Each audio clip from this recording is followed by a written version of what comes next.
মানুষে মানুষে দিনরাত হানাহানি, দিনরাত একটা অসুস্থ প্রতিযোগিতা। আমি সেরা হব, আমি সেরা হব, আমার থেকে ভালো কেউ হতে পারবে না, আমাকে বেঁচে থাকতে হবে, বাকিরা কী করলো না করলো সেটা আমাদের ভিতরে কোনো দেখার বিষয় নয়।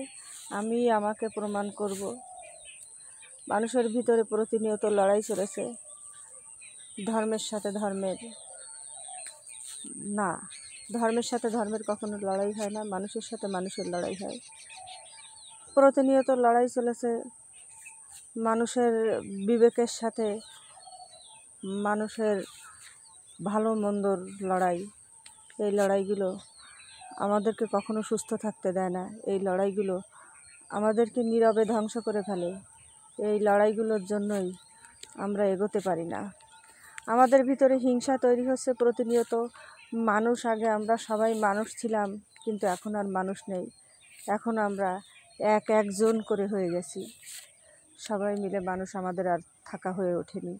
আমাদের ভিতর হিংসা, আমাদের ভিতরে যে জ্বলন্ত খারাপ অগ্নিটা, তাই প্রতিনিয়ত জ্বলছে, জ্বলে জ্বলে নিজেকে দগ্ধ করছে পাশের মানুষগুলোকে, দগ্ধ করছে সমাজ, দগ্ধ করছে ধর্ম, ধ্বংস করছে পুরো পৃথিবী।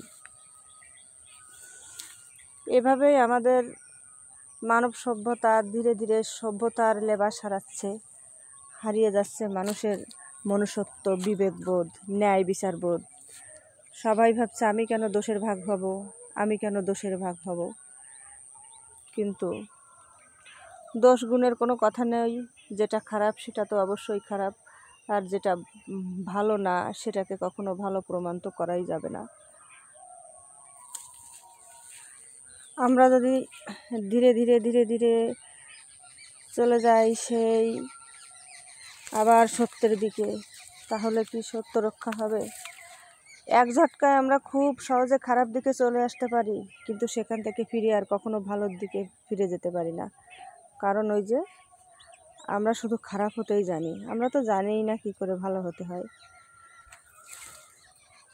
হিংসা যখন একটা মহামারী আকার ধারণ করে, হিংসা যখন মানুষের মনে মহামারীর সেই বীজের মতো ছড়িয়ে যায়, তখন আর কিছুই করার থাকে না, সেই হিংসাটাই চারিদিকে প্রভাবিত হয়।